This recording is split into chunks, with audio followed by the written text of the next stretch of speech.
대로 여기 본문에는 이사야 선지자의 찬송이 나오는데요.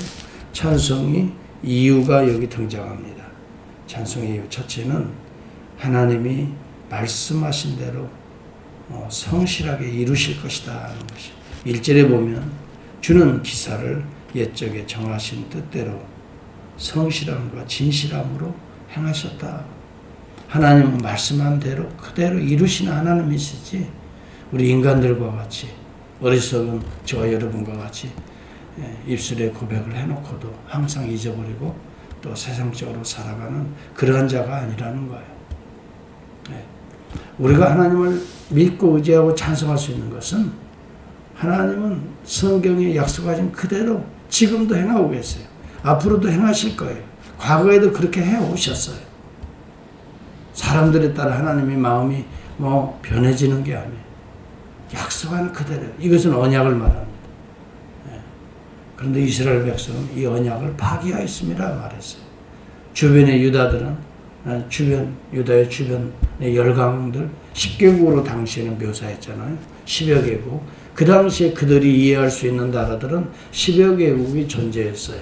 그 이상도 존재했었겠지만 그러나 그들이 주변으로 이해할 수 있는 나라들은 10여 개국, 팔레스틴을 중심으로 이루어지는 당시 구약의 역사니까요.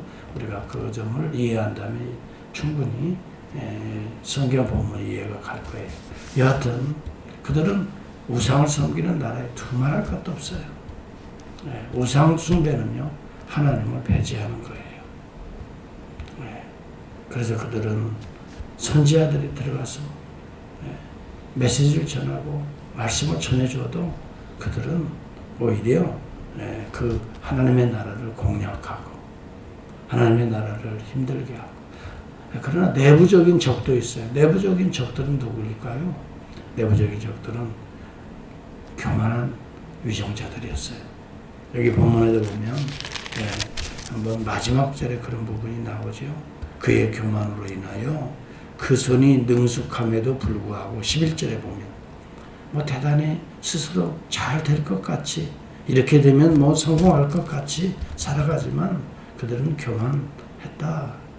능숙한 손으로. 여러분 능숙한 재능도 하나님이 주셨는데 그 손으로 하나님의 영광, 하나님 기뻐하시는 일을 하지 못하고 자기 스스로 자기 영광을 위하여 마치 바벨론 탑같이 우리가 우리의 이름을 높이고 우리가 성과 대를 쌓아 우리 이름을 높이고 우리가 흩어짐을 면하자. 자기중심, 인본주의가 오늘 하나님의 진노와 심판 아래 놓이게 될 것을 말합니다. 그럼에도 불구하고 여기 본문을 보시기 바랍니다. 스스로 강하다고 여기는 자들, 여기 견고한 성읍이 그랬죠? 돌무더기가 되었다 이렇게 말합니다. 이것은 유다 백성들이 어려울 때마다 그저 시선을 자꾸 견고한 성읍에 눈을 돌리는 것을 한번 이렇게 한 줄로 요약한 거예요. 어려울 때마다 자꾸 애굽을 의지하려고 하고 부스를 의지하려고 하고 또 어떤 사람들은 아수르를 의지하려고 하고 이렇게 자꾸 견고한 성읍들 당시에 눈에 보일 때 이리 가면은 뭔가 피할 길이 있고 도움이 될 것이다 생각하는 그것들이 돌무더기가 되었도다. 애굽도 마찬가지고 구스도 아수르도 바벨론도 다 마찬가지. 메대 파사 하나님이 쓰신 도구에 불과해요. 바벨론도 그렇게 교만했지만 음란하고 그렇지만 페르시아에 멸망하죠. 페르시아가 영원히 가던가요? 로마에 의해서 멸망하잖아요. 아니 헬라 그리스에 의해서. 그리스가 영원히 가던가요? 로마에 의해서 멸망하잖아요. 예수님 당시는 로마 시대였죠. 로마가 그렇게 기독교를 박해하고 그리스도인들 그렇게 탄압하고 불로 태워 죽이고 사자들의 밥이 되게 하고 그렇게 했는데도 궁극은 로마가 오래 갔어요? 로마도 무너지잖아요. 우리에게 역사가 주는 교훈을 알아야 됩니다. 오늘 우리의 삶이 누구를 의지해야 될 것인가 하는 것입니다. 우리의 삶은 여기 본문에 보면은 하나님은 누구를 구원하시나? 심령이 가난한 자를 구원하셔요. 4절을 한번 보시기 바랍니다. 주는 포악자의 기세가 성벽을 치는 폭풍과 같을 때에 빈궁한 자의 요새이시며 환난당한 가난한 자의 요새이시며 폭풍 중에 피난처이시며 폭양을 피하는 그늘이 되셨사오니. 이스라엘의 역사를 쭉 보면 정말 그런 어려움이 임할 때마다 의지할 대상이 없잖아요. 오직 여호와 하나님 앞에만 엎드리고 주님, 주님, 주의 이름을 부르는 자들이 있단 말이죠. 그러한 자들을 거룩한 씨라고 계속 남은 자라고 말을 하잖아요. 유다에도 다 심판을 해도, 이스라엘에도, 사마리아에도 다 심판을 하더라도 그 가운데 가난해서 의지할 데가 없어서 권력도 없어서 오직 주님만을 바라보는 신실한 자들이 있었단 말이죠. 우리 주님이 그래서 마태복음 5장 3절에도 그런 말씀하시잖아요. 심령이 가난한 자가 복이 있다, 그렇게 말씀하시죠. 오늘 저와 여러분이 우리가 조금 아는 것, 우리가 조금 가지고 있는 것, 우리가 조금 의지할 대상이 있는 것, 이거 여러분, 이것도 다 주님의 것이지만은, 주님이 주신 것들이지만, 오직 나는 심령이 가난하오니 주의 영으로 채워주셔야 내가 오늘도 하루도 살 수 있사오니.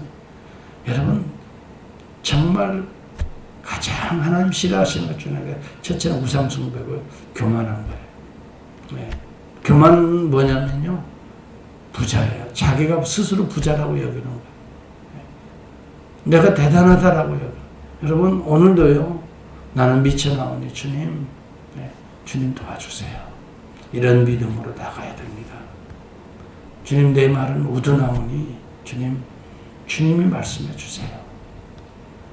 자기가 중심이 되어 있는 사람은 항상 실수할 수밖에 없고요. 내 생각이 강한 자, 내 판단이 옳다라고 생각하는 자, 그게 교만이에요. 그게 인본주의거든요. 하나님은 그걸 싫어하셔요. 가난한 자, 겸손한 자 좋아하시거든요. 그게 무슨 말일까요? 주님이 중심이 돼요. 주님, 어떤 문제가 부닥칠 때 100% 주님의 생각이 뭡니까를 질문해야 돼요. 그냥 80%는 내 생각, 20% 주님 생각이 아니라 주님, 이런 때 주님 생각은 어떠세요? 주님이 이때 뭐라고 말씀하시겠어요? 라고 생각한다면 해답은 나오잖아요. 그렇게 말하라고 그래요? 그렇게 성질 부리라고 그래요? 그렇게 교만하라고 그래요? 여러분, 그렇게 행동하라고 그래요? 그렇게 세상, 돈, 물질, 자기 의지하고 나가라고 그래요?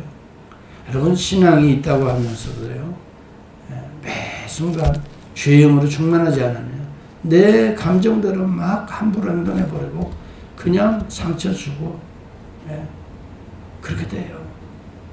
우리는 알아야 됩니다. 오늘 심령이 가난한 자, 빈궁한 자가 돼야 돼요. 그래야 하나님의 영으로 충만히 채우는 자가 될 수 있어요. 그 다음에 여기 본문에 보면은 하나님은 심판하시는 것 같지만, 이 땅을, 이 온 세계와 열방을 심판하시는 것 같지만, 궁극적으로는 구원을 위해 심판하십니다. 그의 백성들을 구원하시기 위해 세상을 심판하십니다. 거기에 자유가 없습니다. 거기에 어둠입니다. 그래서 어둠을 심판하고 빛을 비추시기 위해서, 우리를 자유케 하시기 위해서, 하나님이 춤추시기 위해서, 그의 신부들과 함께 혼인잔치 하기 위해서. 그래서요, 구약에도 많은 신학자들은 그래요. 구약의 종말론이 강하다, 이렇게 이야기합니다. 그게 무슨 말입니까? 구약은요, 이스라엘의 역사가 주로 되고 열방의 역사들이 계속 이어지잖아요. 궁극적으로 그들의 역사는 망할 수밖에 없다. 종말론은 뭐예요?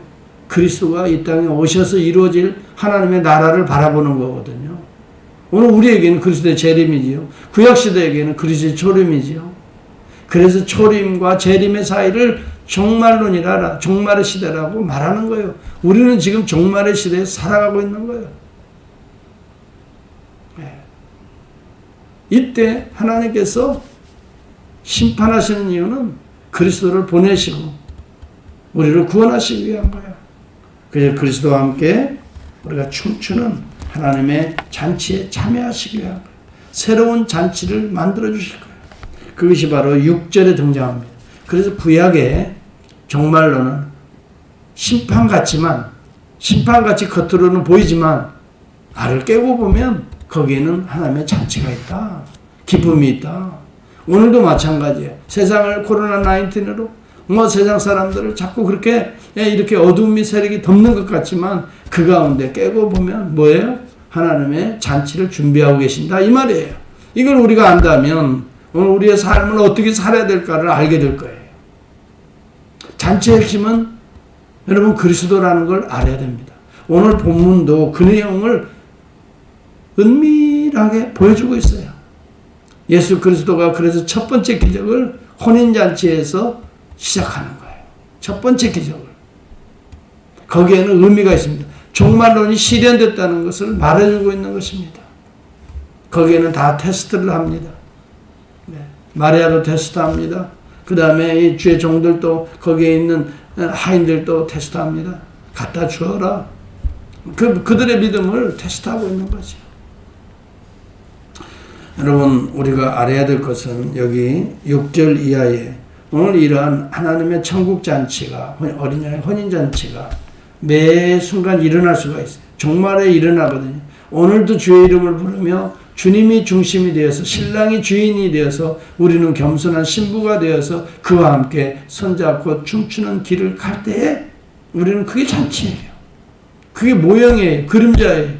그렇지만 천국이 이 땅에 심겨지고 그 잔치가 시작되었어요.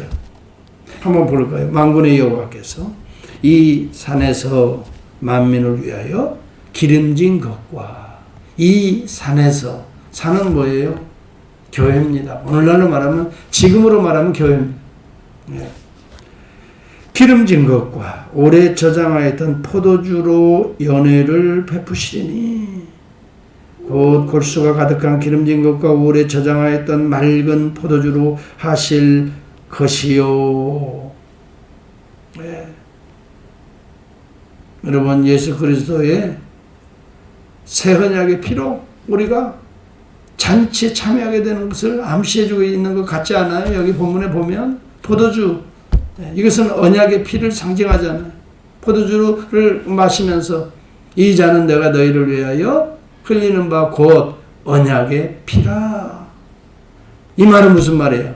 우리의 더러워진 모든 죄들을 씻을 때에 잔치가 시작된다는 걸 말해주는 거거든요. 오늘도 씻읍시다. 예. 우리의 생각을 씻읍시다. 우리의 마음을 씻읍시다.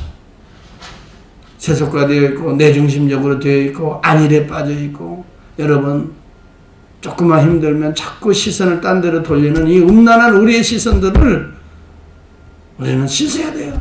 오직 주만 바라보고 나가면 주님이 살리시는 거예요. 주님이 행하실 거예요. 주님이 역사하실 거예요. 주님이 기뻐하실 거예요. 오래 저장하였던 맑은 포도주로 주님은 이스라엘 백성들 가운데서 오래 참고 인내하셨어요. 오래 저장했던 포도주예요. 그 주님이 오시는 거거든요. 그 다음에 보세요. 또 이 산에서 모든 민족의 얼굴을 가린 가리개와 열방 위에 덮인 덮개를 제하시며 구약에는요. 이 예언서가 덮어져 있는 거예요. 오실 메시아는 아직 안 오셨기 때문에 덮어져 있는 거죠. 그림자와 같은 요소로 암시적으로 계속 보여주고 선지자들이 말해주고 있는 그리스도가 오시면서요. 이런 덮개가 어떻게 돼요? 완전히 풀려지는 거예요. 덮개가 어떻게 해요? 벗겨지는 거라 이 말이에요. 여러분 하나님을 우리가 알 수가 없어요. 덮어져 있어요. 그런데 그리스도를 통해서는 덮개가 어떻게 해요? 열려지는 거예요. 덮개가 가만히 있어봐요. 덮개가 뚜껑이 이렇게 벗겨지고 덮개가 리빌, 벗어지다. 네, 벗어진다는 표현이 맞겠어요? 죄송합니다. 이 표현이 조금 우둔하네요. 여하튼 덮어져 있는 것을, 비밀스러운 것을 어떻게 해요? 벗겨내는 거. 이걸 reveal, veil을 벗겨낸다. revelation, 계시다. 온전한 완전 계시는 그리스도입니다. 그래서 여러분 이 땅에 그리스도가 오셔서 그런 것들을 벗겨내셔서 오늘도 만민에게 복음을 전하여서 예수 그리스도가 하나님이신 것을, 그를 통해서 오늘 성령 영에 충만한 하나님의 천국을 이룰 수 있음을, 그를 통해서 죄사함을 받을 수 있음을, 그를 통해서 온전한 우리의 생각과 마음과 행동을 할 수, 공의와 정의의 평화의 나라를 이룰 수 있음을, 그러므로 오늘 그리스도가 해답입니다. 여러분, 제가 그냥 하는 소리가 아니, 히브리서를 찾아보세요. 히브리서에 고린도후서 3장 16절을 찾아보세요. 우리 다 같이 한번 찾아보나요? 고린도후서 3장 16절입니다. 이 내용을, 여러분 계시의 비밀을 알았던 사도 바울이 이 내용을, 덮개가 그리스도 안에 벗겨졌다는 이야기를 합니다. 고린도후서 3장 16절이에요. 찾아보셨나요? 시작. 그러나 언제든지 주께로 돌아가면 그 수건이, 베일이 벗겨지리라. 여러분, 모세도 마찬가지예요. 네. 모세도 수건을 덮었어요. 이 말은 뭐예요? 하나님의 영광이 구약시대에는요, 덮여져 있는 걸 말하는 거죠. 네.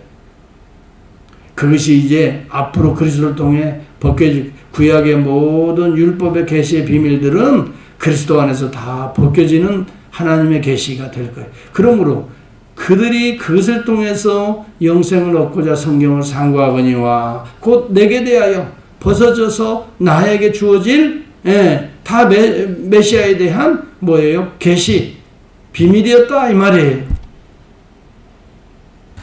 참 우리가 성경을 이렇게 묵상해 보면 우리 주님을 향하지 않을 수가 없어요. 주님 앞에 내 모습이 초라해진 모습을 보지 않을 수가 없어요. 이야, 놀랍다. 우리 주님, 주의 이름을 부르지 않을 수가 없어요. 이름을 부른다는 게 단순히 우리 입술로 하는 게 아니에요. 그거 뭐 누구나 하지요. 찬송도 그냥 입술로 하는 게 찬송이 아니라고요. 우리의 심령에 이야, 주님의 놀라우신 아버지께서 말씀하신 그대로 이루어지는구나. 이사야는 그것을 노래했던 거거든요. 오늘 이렇게 말씀하신 대로 사실은 예수 그리스도 안에서 이루어졌고 또 이루어질 거예요. 그래서 여러분, 높은 성벽들은 헐어버리실 것이고